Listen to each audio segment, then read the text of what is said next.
ആഹാ, ഇന്നത്തെ കഴിക്കുന്നില്ല രണ്ടാളും. പപ്പ വരട്ടെ മമ്മി, ഒരു കാര്യമുണ്ട്. എന്ത് കാര്യം? പപ്പയോട് ഞങ്ങൾ ഗംഗാന്റിയുടെ അടുത്ത് കയറാൻ പറഞ്ഞിരുന്നു. ആന്റിക്ക് എന്തെങ്കിലും അസുഖമാണോന്നറിയാൻ. എത്ര തവണ വിളിച്ചു, ആന്റി ഫോൺ എടുത്തില്ല. എന്തെങ്കിലും കാര്യം കാണും. എപ്പോഴും നിങ്ങളോട് സംസാരിച്ചിരിക്കാൻ പറ്റുമോ? അല്ല മമ്മി, എന്തോ പ്രോബ്ലം ഉണ്ട്. ഇന്ന് ആന്റി എന്നെ ഒഴിവാക്കി പോവുമായിരുന്നു. ജീവിതം ഇപ്പോ നിങ്ങൾക്ക് കളിയും ചിരിയും മാത്രമാ. ഗംഗയ്ക്ക് ചുറ്റുപാടും ഒരുപാട് പ്രശ്നങ്ങളുണ്ടാവും. മമ്മിക്ക് ഇഷ്ടമാണ് ഗംഗാന്റിയെ.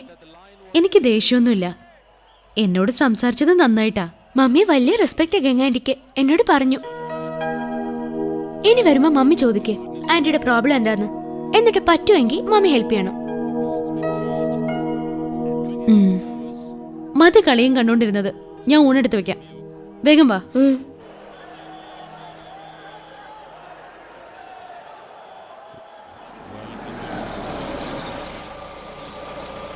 പപ്പ ഒന്നും തോന്നുന്നു. പോയിരുന്നോ പപ്പ? എന്താ ആന്റിക്ക്? ഒന്നുമില്ല, അവിടെ ഏതോ ബന്ധുക്കളുണ്ടായിരുന്നു, അതുകൊണ്ടാ ഫോൺ എടുക്കായിരുന്നു. പപ്പ വെറുതെ പറയാണോ? അല്ല. ഇങ്ങോട്ട് വരാന്ന് പറഞ്ഞോ? എപ്പോ? അങ്ങനെയൊന്നും പറഞ്ഞില്ല. പപ്പ ചോദിക്കണ്ടേ? എടാ, ഞാൻ പറഞ്ഞില്ലേ അവിടെ ബന്ധുക്കളുണ്ട്. രാത്രി സമയമാണ്, സംസാരിക്കുന്നതിന് ഒരു പരിധിയില്ലേ. ബാക്കിയൊക്കെ നേരിട്ട് കാണുമ്പോൾ നീ തന്നെ അങ്ങ് ചോദിക്കുക. ഓക്കെ പപ്പ?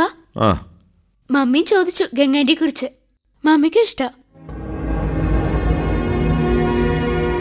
ഗംഗാന്റിയുടെ കാര്യത്തിൽ മാത്രം രണ്ടാൾക്കും ഒരേ അഭിപ്രായമുള്ളത്.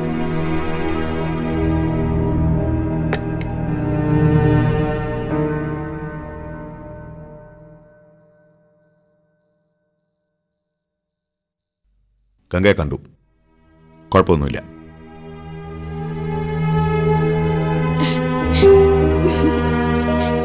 ഗംഗാന്റി കാരണം നന്നായി സംസാരിക്കാൻ തുടങ്ങിയ രണ്ടാളും.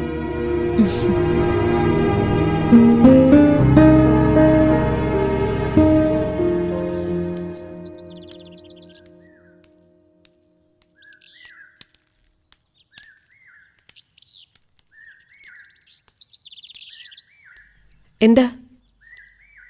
അല്ല, എനിക്കിന്ന് പോയേ പറ്റൂ. ഒക്കെ നീ കാണിച്ചു കൂട്ടുന്നതാണെന്ന് എനിക്കറിയാം. അമ്മയോടാണല്ലോ നിനക്ക് പക. ഇന്നലെ രാത്രി അയാൾ നിന്നെ കാണാൻ വന്നപ്പോൾ നീ ബോധപൂർവം കാറിൽ കയറിയിരുന്ന് സംസാരിച്ചു. അതെ, നിന്റെ അമ്മ എന്നോട് പറഞ്ഞു ചോദിക്കണം, ബഹളം വയ്ക്കണമെന്നൊക്കെ. അതെ, എന്നിട്ട് ഞാൻ നിന്നോട് ചോദിച്ചോ? വേറെ എവിടെയായാലും ഒരു മുതിർന്ന അമ്മാവൻ്റെ മുമ്പിൽ വെച്ച് ഇങ്ങനെയൊക്കെ സംഭവിച്ചിരുന്നെങ്കിൽ എന്താകുമായിരുന്നു സ്ഥിതി പറ? പക്ഷേ ഞാനത്ര പിന്തിരിപ്പനല്ല. നിന്നെപ്പോലൊരു പെൺകുട്ടിയുടെ മനസ്സ് വായിച്ചെടുക്കാൻ എനിക്കിപ്പോൾ പറ്റും. അതെ, ആണിനും പെണ്ണിനും സുഖം ആവശ്യമാ. അത് ഓപ്പോസിറ്റ് സെക്സിൽ നിന്ന് തന്നെ കിട്ടുകയും വേണം. അതെ, അമ്മാവനാണ്, മൂത്ത ആളാണ്. ആ ബഹുമാനമൊക്കെ നീ മറ്റുള്ളവരുടെ മുമ്പിൽ വെച്ച് കാണിച്ചാ മതി. എന്നോട് നിനക്ക് എന്തും തുറന്ന് പറയാം. അല്ല, സത്യത്തിൽ നമ്മുടെ ആചാരം അനുസരിച്ച് നമ്മൾ തമ്മിലുള്ള ബന്ധം എന്താണെന്ന് ആലോചിച്ച് നോക്കിയേ. നമ്മുടെ പൂർവികരൊക്കെ തമിഴ്നാട്ടിലല്ലായിരുന്നു? തമിഴ് ബ്രാഹ്മണ സംസ്കാരമാണ് നമ്മൾ പാലിക്കുന്നതും. അതനുസരിച്ച് നിന്റെ മുറമാമനാ ഞാൻ. അതായത് വേണമെങ്കിൽ നിന്നെ വേളി കഴിക്കാൻ വരെ അർഹതയുള്ളയാൾ.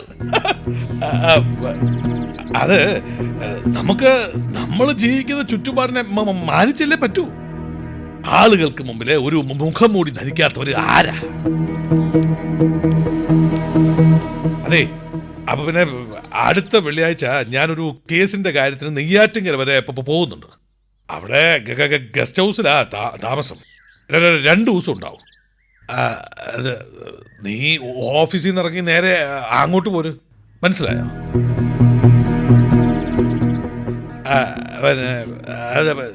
ഞാനിപ്പോ പോകുമ്പോ ആ കൈമളിനെ ഒന്ന് കാണുന്നുണ്ട്.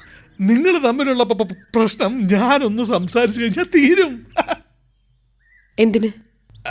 അല്ല, പിന്നെ എന്റെ കാര്യങ്ങൾ സംസാരിക്കാനുള്ള ചങ്കൂറ്റം എനിക്കില്ലെന്ന് കരുതിയോ? അല്ല മോളെ, അത് ഓഫീസിലെ ഒരു നിസ്സാര കാര്യത്തിന് വീട്ടിൽ നിന്ന് ആരുടെയെങ്കിലും സഹായം ആവശ്യമുണ്ടെങ്കിൽ പിന്നെ ഞാനിങ്ങനെ ജീവിച്ചിരിക്കുന്നതിൽ അർത്ഥം എന്താ? അയാൾ ഒരു പുരുഷനാണ്, അതുകൊണ്ട് നേരെ നിന്ന് സംസാരിച്ചുകൂടാന്ന് നിയമമില്ലല്ലോ, ഉണ്ടോ? ആണായി പിറക്കുന്നത് പെണ്ണിനെ അടക്കി ഭരിക്കാനാണെന്നൊരു തോന്നലുണ്ട് ചിലർക്ക്. ഏത് രീതിയിൽ വേണേലും നോക്കാം, എന്തു വഷളത്തരവും പറയാം. എന്നിട്ട് പെണ്ണൊന്ന് തല ഉയർത്തി നടന്നാൽ വഴി പിഴച്ചവളെന്ന് മുദ്ര കുത്തും. പിന്നെ അവളെ തോൽപ്പിച്ച് മുട്ടുകുത്താതെ ഉറക്കം കിട്ടില്ല. നിസ്സാരമായിട്ട് പറയുമല്ലോ പെണ്ണിനെ, നീ വെറും പെണ്ണാണെന്ന്. കൈമളിന്റെ മുഖത്ത് നോക്കി ഞാനും പറഞ്ഞു, അയാളും വെറും ആണാണെന്ന്. പെണ്ണായി പിറന്നതിനെ മുഴുവൻ കാമത്തിന്റെ കണ്ണുകൾ കൊണ്ട് നോക്കുന്ന വെറും വിലകെട്ട ആണ്.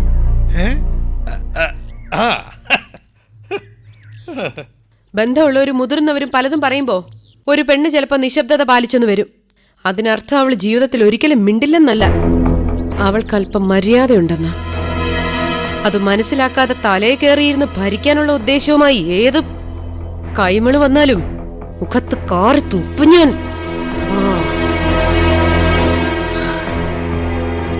ഞാനൊന്ന് ജീവിച്ചു നോക്കട്ടെ.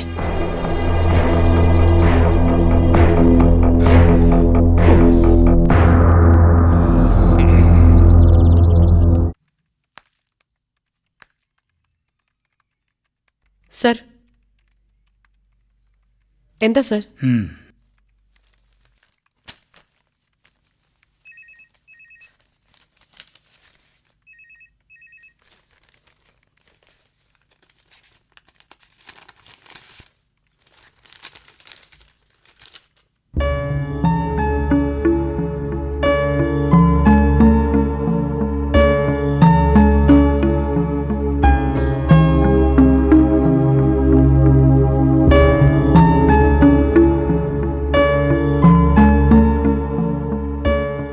സീനിയർ ഓഫീസർ എന്ന നിലയിൽ സാറിനെ വിവരം അറിയിക്കണമല്ലോ. ഒരു 3 അംഗ ബെഞ്ചിന് മുന്നിൽ ഞാൻ ഹാജരാണോ എന്ന് ഓഫീസിലെ ശീതസമരത്തെക്കുറിച്ച് വിശദീകരിക്കാൻ. അതവരുടെ ഉത്തരവാദിത്വം.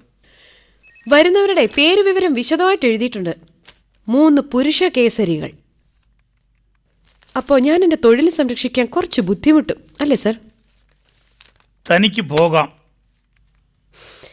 ഇത്രയും വലിയൊരു കാര്യം ചെയ്ത് ഇവിടെ വരെ എത്തിച്ചിട്ട് ഇത് ഞാൻ ചെയ്തതാണ് എന്ന് മുഖത്ത് നോക്കി പറയാനുള്ളൊരു ചങ്കൂറ്റം സാറിനില്ലാതെ പോയല്ലോ സർ. താൻ കൂടുതൽ സംസാരിക്കണ്ട. ഓ, അത് പാടില്ലല്ലോ.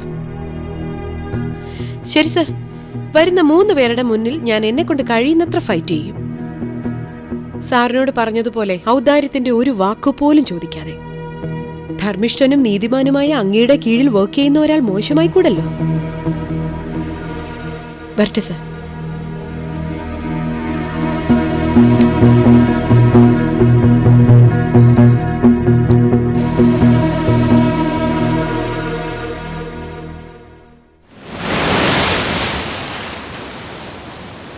താൻ കൊടുക്കുന്ന വിശദീകരണം തൃപ്തികരമല്ലെങ്കിൽ അവർ നടപടിയെടുക്കും.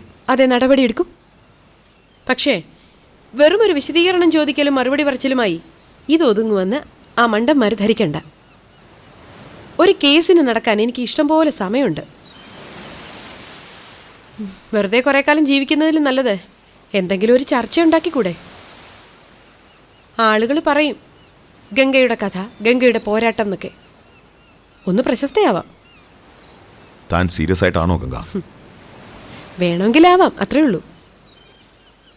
ജയിച്ചു എന്ന ഭാവത്തിൽ ആ കൈമളിന്റെ മുഖം കാണുമ്പോൾ അങ്ങനെയൊക്കെ തോന്നും.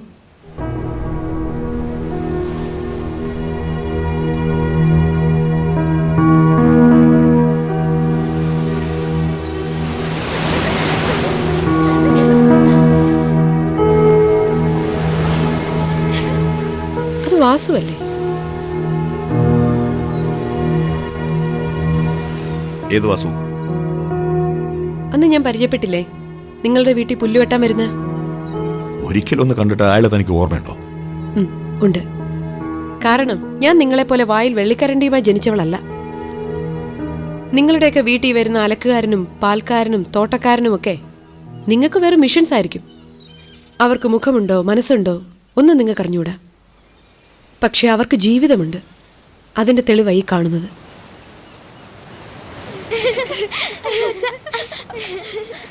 മഞ്ജുവും വിഷ്ണുവും പത്മയുമായിട്ട് എന്തെങ്കിലും ഒരു ദിവസം ഇതുപോലെ പൊട്ടിച്ചിരിക്കാൻ സാധിച്ചിട്ടുണ്ടോ നിങ്ങൾക്ക്?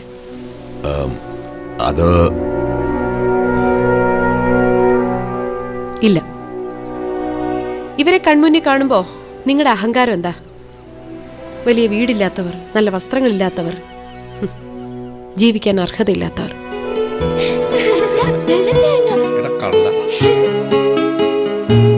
വാസു, വാസു, എന്തിനാ അയാളെ വിളിക്കുന്നു? സംസാരിക്കാൻ വേണ്ടി. മനസ്സിൽ സന്തോഷമുള്ളവരോട് സംസാരിക്കുമ്പോ നല്ല കാര്യം അത്. വാസു, വാസു, ഇങ്ങ് വാ. നീ മോനെ നോക്കി. മോനെ സൂക്ഷിച്ച്.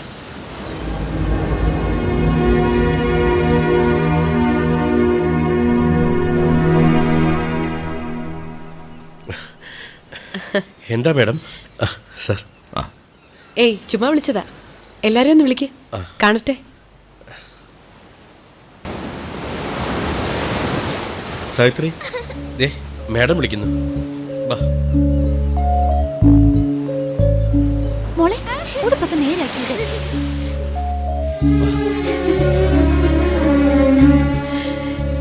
ദേഹം മുഴുവൻ മണ്ണായല്ലോ. പണിയില്ലാത്ത ദിവസം എല്ലാരും കൂടി ഇങ്ങോട്ട് ഇറങ്ങും. മുഴുവൻ നനഞ്ഞല്ല. എന്താ മോടെ പേര്? അർച്ചിത. അർച്ചിത. മോന്റെ പേരോ? അർജുൻ. അർജുൻ. എത്രല്ല മോള് പഠിക്കുന്നേ? ഞാൻ 2-ല്. 2-ല്. മോനു? ഞാൻ UKG-ലാ. UKG-ലാണോ? ഗുഡ്. എടി, ഞാൻ പറയാറില്ലേ പ്രഭു സാറ്. ഓ, എന്താ പേര്? സാവിത്രി. എന്താ രണ്ടാളും മക്കളെ കൂട്ടാതെ പോന്നേ? എടി, ഇത് സാറിന്റെ ഭാര്യയല്ല. അയ്യോ, അത് സാരമില്ല സാവിത്രി. സാവിത്രി എന്തെങ്കിലും ജോലിക്ക് പോകുന്നുണ്ടോ? പറഞ്ഞാ കേക്കില്ല. ഇവ കാസ്മയുടെ ഉപദ്രവമുള്ളതാ. എന്നാലും പണിക്ക് പോവും.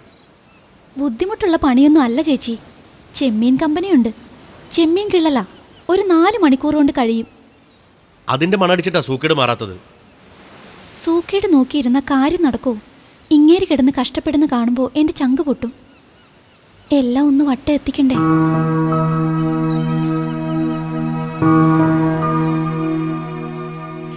നിങ്ങൾ വന്നിട്ട് ഒരുപാട് നേരമായോ?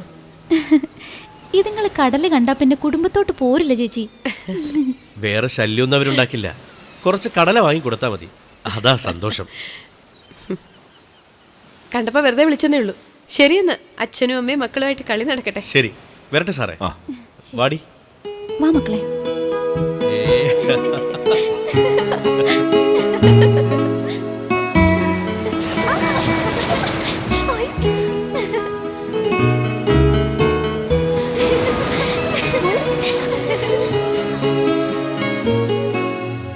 അതാണ് കുടുംബം. ആ സ്ത്രീ പറഞ്ഞത് കേട്ടോ, എല്ലാം ഒന്ന് വട്ടം എത്തിക്കാൻ പെടുന്ന പാടുന്ന്. എന്നിട്ടും അവർ സന്തോഷിക്കുന്നു.